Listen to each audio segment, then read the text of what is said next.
ஈழத்து இளவரசியை மையப்படுத்திய ஒரு செய்தி. மே 18ஆம் தேதி ஈழத்து இளவரசி அவர்கள் ஆற்றிய உரை என்கின்ற அடிப்படையில் பதிவாகி மனதை உருக்கி இருக்கக்கூடிய கருத்துக்களை இந்த காணொலியிலே பார்க்க வேண்டிய ஒரு சூழல் இருக்கின்றது. ஒரு பிரதானமான ஒரு செய்திதான். தமிழ் மக்களை பொறுத்தமட்டில் தங்களுடைய இறையாக நிறையாக கருதி கொண்டிருக்கக்கூடிய தேசிய தலைவரை மையப்படுத்தி பல செய்திகள் பல காலகட்டங்களில் பேசப்பட்டிருக்கின்றன. ஒரு காலகட்டத்தில் ஐயா பழ நெடுமாறன் அவர்கள் இது சார்ந்த கருத்துக்களை தெளிவாக பதிவிட்டார். அவர் பதிவிட்ட பொழுது பழ நெடுமாறன் ஐயா அவர்கள் யாரிடமோ பணம் வாங்கிவிட்டு ஒரு பொய்யான கருத்திற்கு அவர் முலாம் பூசிவிட்டார் என்கின்ற கருத்துகள் வலுவடைந்தன. அல்லது டெல்லியிலே ஆண்டு கொண்டிருக்கக்கூடிய ஒரு குறிப்பிட்ட கட்சியை, அந்த கட்சிக்கு அங்கீகாரம் கிடைக்க வேண்டும் என்கின்ற அடிப்படையில் இல்லாத ஒரு கதைக்கு காது, கண், மூக்கு போன்றவற்றை படைத்து பழ நெடுமாறன் அவர்களும் காசி ஆனந்தன் ஐயா அவர்களும் இதுபோன்ற ஒரு கற்பனை கதையை தட்டிவிட்டு விட்டார்கள் என்கின்ற செய்திகள் பரபரப்பாக பேசப்பட்டது. ஐயா பழ நெடுமாறன் அவர்கள் எடுத்து வைத்த அந்த செய்தியின் உள்சாரங்களை பலர் ஏற்றுக்கொண்டார்கள். இது உண்மை என்கின்ற விடயத்தை புரிந்து கொண்டார்கள். அதற்கான களங்கள் விரைவில் கூட வேண்டும் என்கின்ற நம்பிக்கை பலர் மனதிலே வேர்விடத் தொடங்கியது. எனவே எதிர்பார்ப்புகளோடு காத்திருந்தார்கள். காத்திருந்த நேரத்தில்தான் ஈழத்து இளவரசி அவர்கள் பேசுகிறார் என்கின்ற விடயத்தை மையப்படுத்திய செய்திகள் பேசப்பட்டது. அப்படி பேசப்பட்ட பொழுது அதற்கு எதிர்மறையான கருத்துகள் எடுத்து வைக்கப்பட்டன. இவைகள் திட்டமிட்டு ஜோடிக்கப்பட்ட ஒரு கருத்தாக்கம் என்கின்ற செய்திகள் வலுவாகவே பதிவானது. தான் என்ன குறிக்கோளோடு அல்லது தான் எதை பேச வேண்டும் என்கின்ற நிலைப்பாட்டில் வந்து நான் மக்களுக்காக அரசியல் ரீதியான கருத்துகளுக்காக வந்து நிற்கிறேன் என்ற ஒரு செய்தியை அவர் சொன்னபொழுது கூட அது கேலியாக பார்க்கப்பட்டது.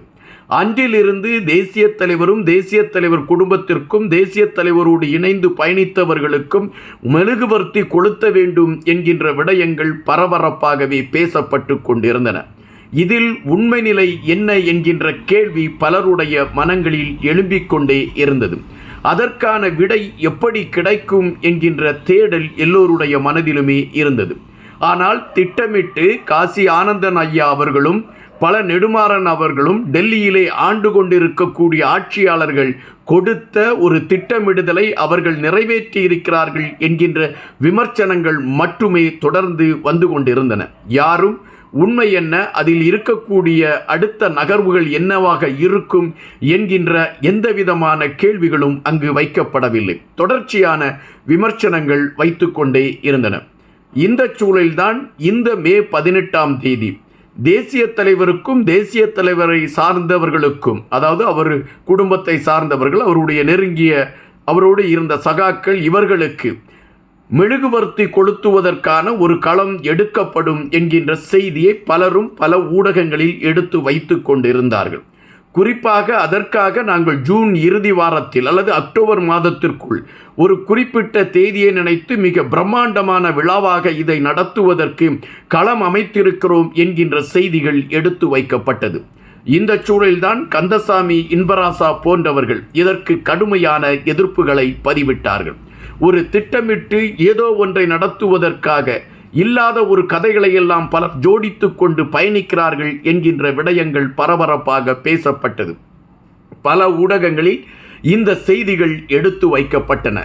இந்த சூழலில்தான் மே 18ஆம் தேதி ஈழத்து இளவரசி அவர்கள் தன்னுடைய கருத்துக்களை பதிவிட்டிருக்கிறார் என்கின்ற செய்திகளோடு வலையொலியில் ஒரு குறிப்பிட்ட வலையொலியில் அவர் பேசிய அந்த கருத்துகள் சார்ந்த அந்த உரை வெளியே வந்திருக்கின்றன. அந்த உரையை பார்க்கின்ற பொழுது அவர்கள் பட்டிருக்கக்கூடிய துயர்கள், இன்றும் அவர்கள் சந்தித்திருக்கக்கூடிய துயர்கள் போன்றவற்றை மிக தெளிவாக அதிலே எடுத்து வைத்திருக்கின்றார்கள். அந்த தெளிவாக எடுத்து வைத்திருக்கக்கூடிய அந்த கருத்துக்களை பார்க்கின்ற பொழுது கல் நெஞ்சமும் கரைந்து போகும் என்பதுதான் நிஜம். ஈழத்து இளவரசி அவர்கள் சார்பில் வெளியிடப்பட்டிருக்கக்கூடிய உரை என்று குறிப்பிட்டிருக்கக்கூடிய அந்த உரையில் குறிப்பிட்டிருக்கக்கூடிய சாராம்சங்கள் இவைகள்தான். நான் தற்பொழுது கூட உங்களோடு பேசுவதற்கான ஒரு களத்தை எடுத்திருக்கின்றேன் என்றால் 2 நாட்கள் என்னுடைய பயணங்கள் அமைந்திருக்கின்றன. இந்த 2 நாட்களும் நான் ஒரு துளி தண்ணீர் கூட குடிக்க முடியாத அளவிற்கும், இயற்கை உபாதைகளை நான் கழிக்க முடியாத அளவிற்கும் மிக சிக்கலான ஒரு பயணத்தை எடுத்துக்கொண்டுதான் நான் போட்டிருக்கக்கூடிய அந்த துணியை கூட மாற்று உடுப்பு போட முடியாத ஒரு நிலைமையில்தான் என்னுடைய பயணங்கள் அமைந்தன என்கின்ற கருத்துகள் அதிலே சொல்லப்பட்டிருக்கின்றன. அதுபோல எங்களுடைய தம்பியை நாங்கள் விட்டுவிட்டு வந்துவிட்டோம், அது எப்படி இவர்கள் விட்டுவிட்டு வந்துவிட்டார்கள் என்கின்ற கேள்விகள் எல்லாம் எழுப்பப்படுகின்றன. இந்த கேள்விகளுக்கான விடை ஒன்றுதான். கடைசி நிமிடங்களில் என்ன நடக்கும் என்கின்ற நிலை தெரியாத பட்சத்தில் எங்கள் தம்பியை அங்கு இருக்கக்கூடிய எங்களோடு இணைந்து பயணித்து கொண்டிருந்த அந்த இயக்கத்தை சார்ந்தவர்கள் எங்களுடைய தம்பியை குறிப்பிட்ட ஒரு தளபதியோடு அனுப்புங்கள் என்று அவர்கள் எடுத்த முடிவின் அடிப்படையில் தான் எங்கள் தம்பி அனுப்பப்பட்டார். எங்கள் தம்பிக்கு இப்படி ஒரு நிலை ஏற்படும் என்கின்ற களம் எங்களுக்கு அப்பொழுது தெரியாது. அதுபோல நாங்கள் பாதிக்கப்பட்டிருந்த நிலையில்தான் எங்கள் கண்களில் அந்த வெடிக்குண்டுகளின் தாக்குதல் பட்டு எங்களுக்கு காயங்கள் அடிபட்டிருந்த அந்த சூழலில்தான் நாங்கள் அங்கிருந்து அப்புறப்படுத்தப்படக்கூடிய ஒரு களத்தை அங்கு இருக்கக்கூடிய இயக்கத்தை சார்ந்தவர்கள் எடுத்தார்கள். அதுபோல ஒரு குறிப்பிட்ட நாட்டில் வசித்து கொண்டிருக்கக்கூடிய இருவர் எங்களை வந்து சந்தித்து விட்டு சென்ற பின்பு அவர்கள் பட்ட இன்னல்கள், அவர்கள் பட்ட வேதனைகள், உண்மையை சொன்னதற்காக அவர்கள் மீது திணிக்கப்பட்டிருக்கக்கூடிய தாக்குதல்கள், இவைகளையெல்லாம் பார்க்கின்ற பொழுது எங்களுக்கு இப்பொழுது பயமாகத்தான் இருக்கின்றது. இந்த சூழலில் நாங்கள் எப்படி எங்களுடைய அடுத்த நகர்வுகளை நோக்கி நாம் எடுத்துக்கொண்டு செயல்படுவது என்கின்ற கேள்விகள் தான் எங்கள் மனதிலே எழும்பிக் கொண்டு இருக்கின்றது என்கின்ற கருத்துக்களை அந்த உரையிலே பதிவிட்டிருக்கின்றது. அந்த உரையை முழுவதுமாக கேட்கின்ற பொழுது நம்மை அறியாமல் நம் மனதிற்குள்ளே ஒரு வலி ஏற்பட்டு விடுகின்றது. ஒரு மக்களுக்காக தன்னுடைய அனைத்தையும் இழந்துவிட்டு நின்ற ஒரு தலைவன், இந்த மக்கள் வாழ வேண்டும் என்பதற்காக மட்டுமே தன்னுடைய ஆயுளின் முழு பகுதியையுமே கொடுத்து அதற்காகவே வாழ்ந்த மனிதன், அந்த மனிதன் இருக்கக்கூடும் என்கின்ற ஒரு நம்பிக்கையை ஐயா பல நெடுமாறன் அவர்கள் குறிப்பிட்ட பொழுது அதில் அகமகிழ்வுதான் ஏற்பட்டிருக்க வேண்டும் பெரும்பாலானவர்களுக்கு. ஆனால் அகமகிழ்வு ஏற்படாமல் அவர்கள் ஐயோ வந்துவிட்டார்களோ என்கின்ற ஒரு தவிப்பு ஏற்பட்டிருக்கின்றது என்றால் இதன் பின்னணியில் இருக்கக்கூடிய வேறு பல அரசியல்கள் இருக்கிறதோ என்கின்ற கேள்விகள் எழும்புகின்றன.